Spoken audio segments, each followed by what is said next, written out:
Good afternoon.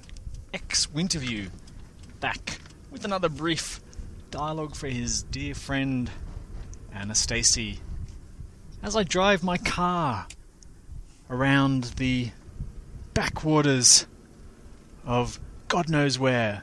Probably a good time to have a brief dialogue.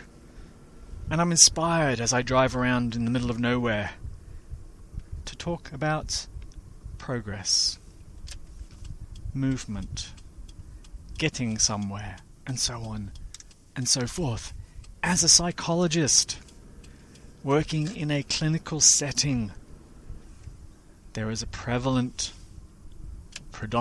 idea within the healthcare system that a patient hopefully will progress, hopefully positively. If they don't, they're getting worse. They are moving backwards. And we can't have that. The idea of motion is built in somehow to almost every concept about life that we have. The idea that something will lead to something is so pervasive, so ever-present, so underlying that we never stop to explore. What does that mean? To go somewhere, to get somewhere, to get something, to make progress, and so on and so forth. We do like progress.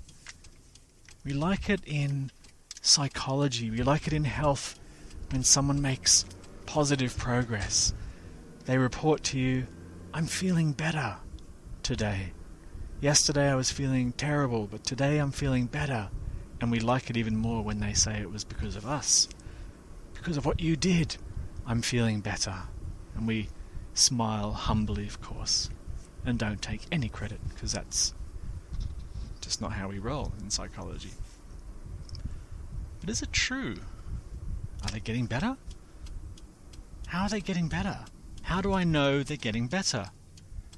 Well, I have this imagining, this fantasy, if you like, that their life is a linear progression across time.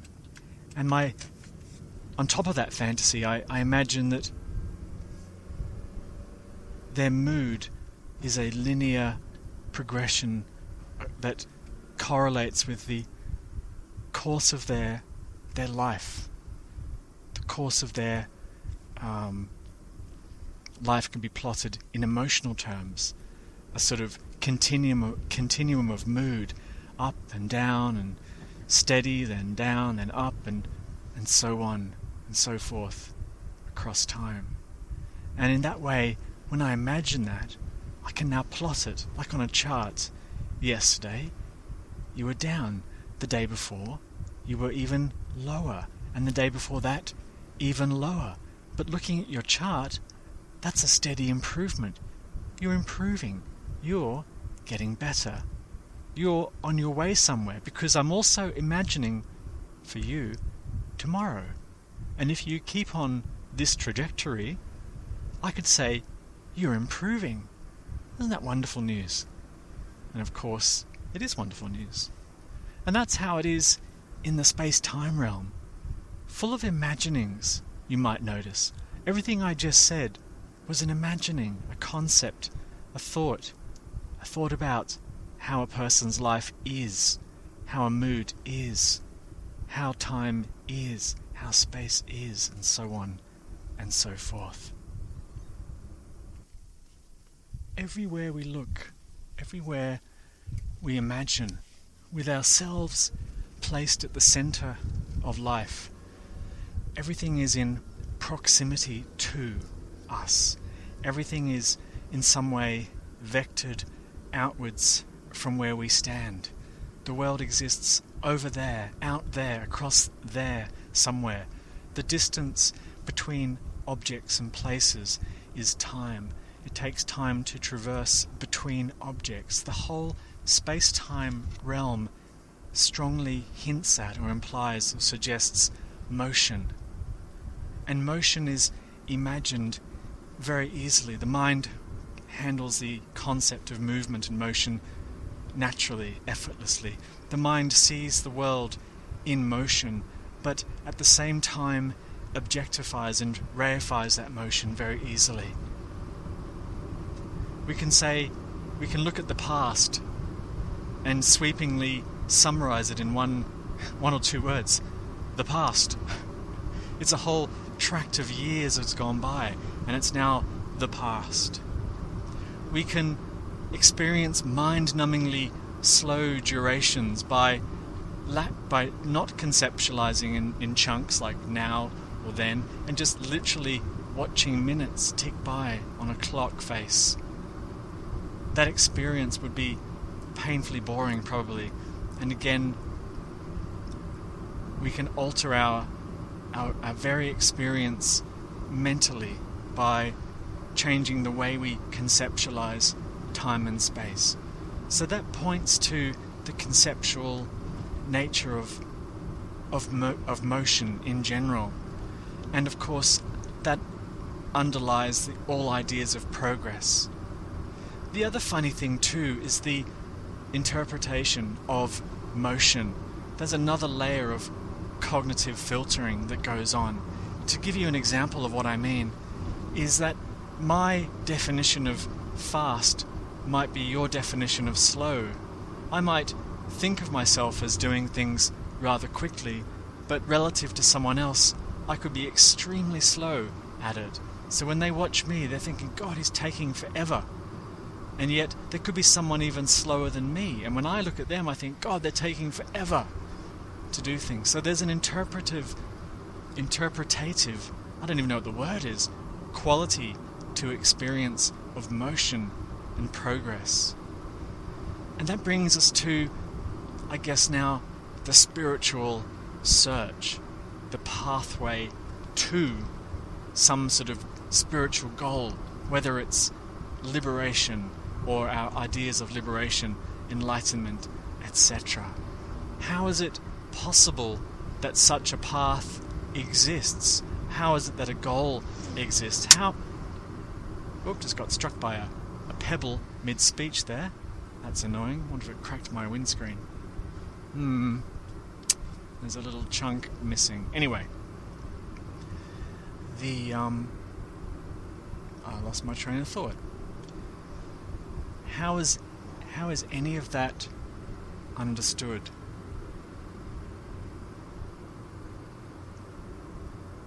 I'm driving along a country road, and that was the sound of that pebble striking my windscreen just then. I feel like, as a person, I'm going somewhere. I'm going from point A to point B. This motion, when I look at it as it's actually happening down on the micro level, I can't really say much about it. The journey sort of comes to an end when I take a very, very close look at it, as my conceptualizing of time and my lack of evaluation, I'll say that again, as time decreases and my evaluation of this event shrinks or decreases or falls away, less can be said. If I'm looking at the moment-by-moment experience of the driving, it almost becomes stationary in some ways. What can I say in this immediate instant, this timeless instant about what's happening? I can't say anything. There's nothing to say in this timeless instant. As description unfolds, so does time and space. If I extend my imaginings of this drive for a few minutes, I can now say I'm driving again.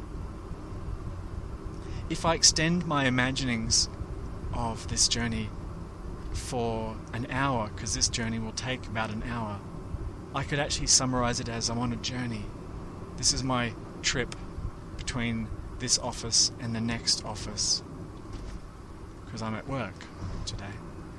This is the journey that I'm on now, the trip, and as I imagine it into the future, as time expands out even beyond this journey, long after the journey has stopped, into the months, etc., it falls away again in infinite time going out the other way. How can I describe something that was but a flash in eternity? So you can see something interesting with time. As time approaches infinity, either infinity outwards or infinity inwards, down to like the minuscule levels, everything seems to stop. Every description becomes meaningless and falls away. So we need a sort of very peculiar or particular window of time to frame our thoughts within so they have meaning. But how then can I progress to spiritual enlightenment across, how can that be across an eternity, for example? If I'm looking at, let's choose a massive number, 10 billion years. Let's say that figure, that's an enormous tract of time, 10 billion years. I can't even say anything about a person that might have lived who was on a journey to enlightenment. That time span is too big. That enlightenment quest and maybe destination falls into triviality, meaninglessness very quickly. Similarly, if I take that same person, imagined person at least, and I go down to a micro level of time in their day, something else starts to happen. Let's choose a morning, a typical morning for a seeker who's imagining themselves on a quest to enlightenment or liberation.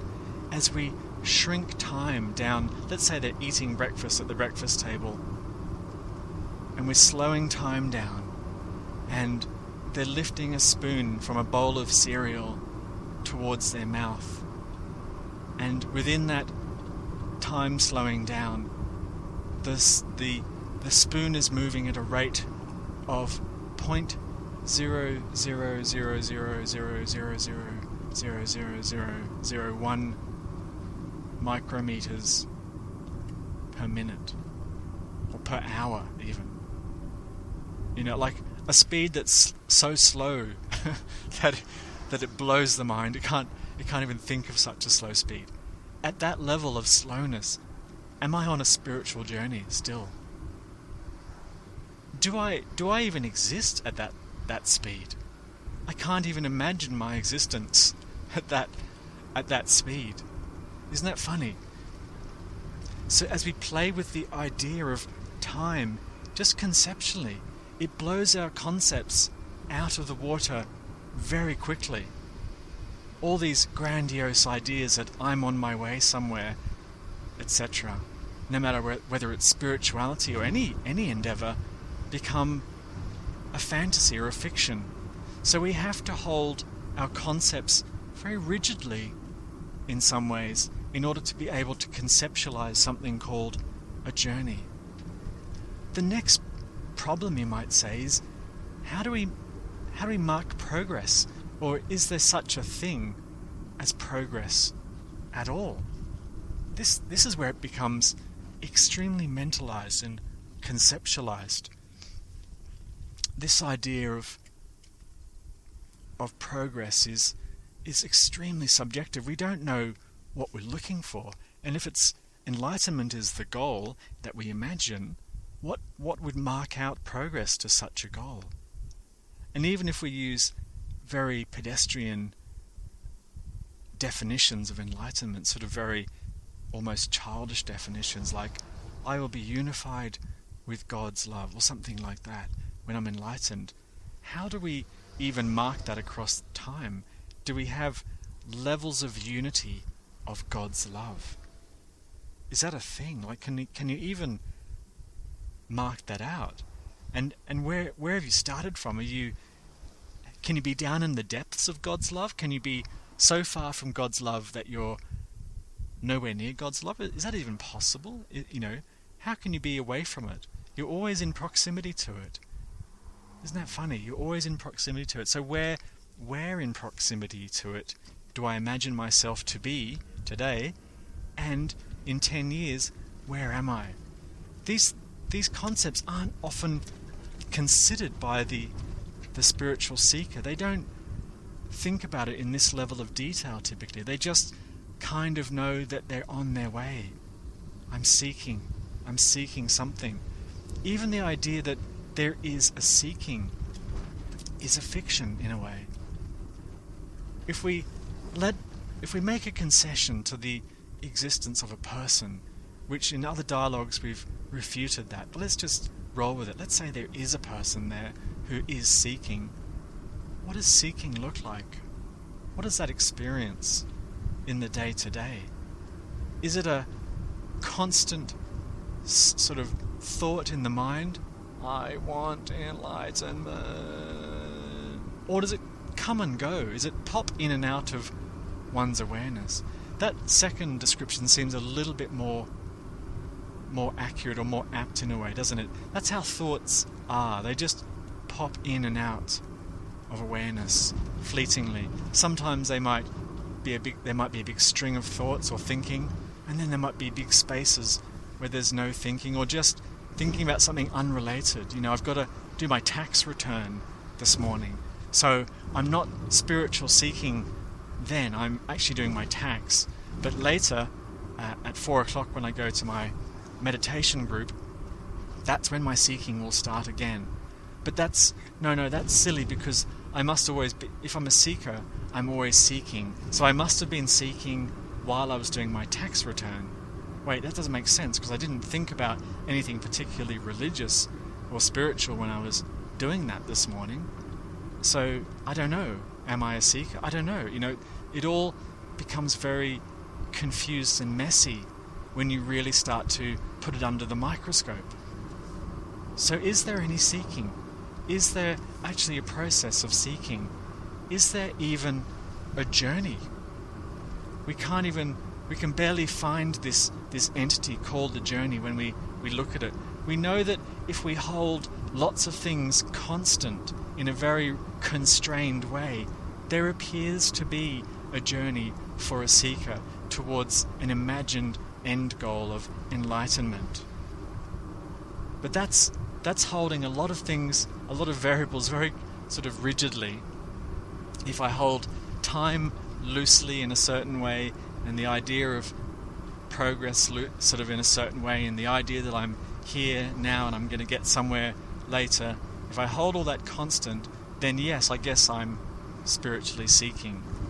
But that's a very flimsy way to look at the whole thing, a very flimsy definition.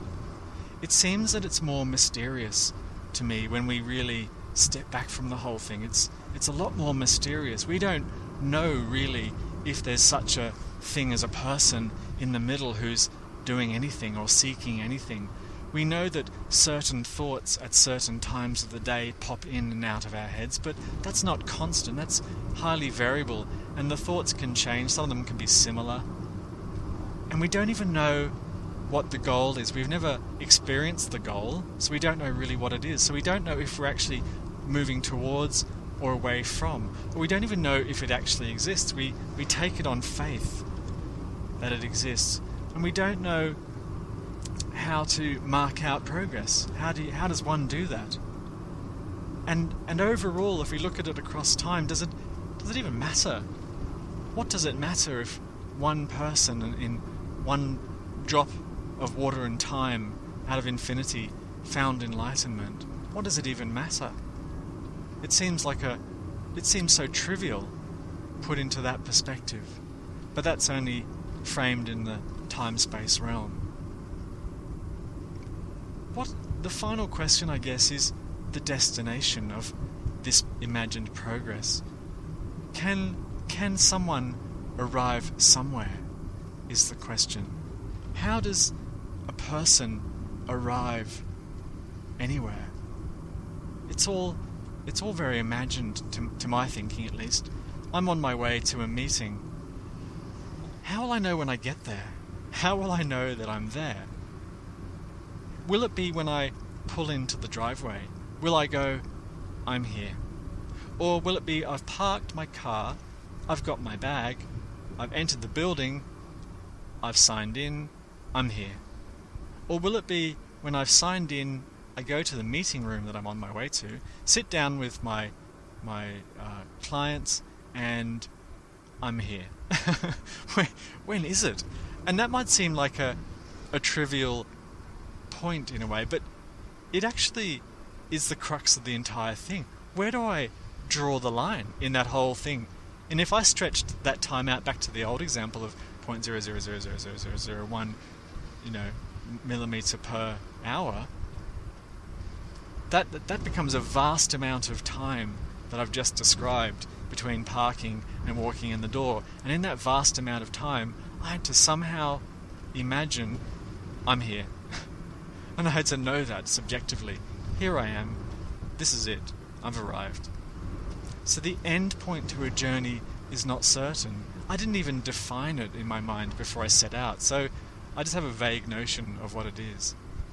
A vague notion. Have you ever had the experience of you've actually been where you were looking for, but you didn't know it until someone told you, and then you were there? Isn't that a funny one? Driving around a suburb late at night that you've never visited, and you stop in a petrol station. I'm looking for Smithville. You're there, mate. Oh, I didn't know I was here. Okay, thank you. Now I'm here. I found it. Someone else told me, and now I know it. Now I know it. So that whole game, you might say, broadly speaking, of progress, of searching, of seeking, of arriving at our destination is there's either two ways I guess you can look at it. It's either highly conceptual, or it's nothing at all. It doesn't even exist.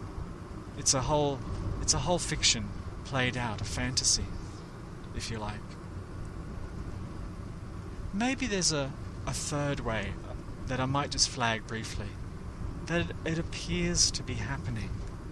I'm not a big fan of this model, that it appears to be happening, but let's just roll with it. You could say there appears to be a person, and there appears to be a journey somewhere, and in the description of it, that's how it unfolds. It unfolds in a narrative as a journey, and in that sense there's a reality to it.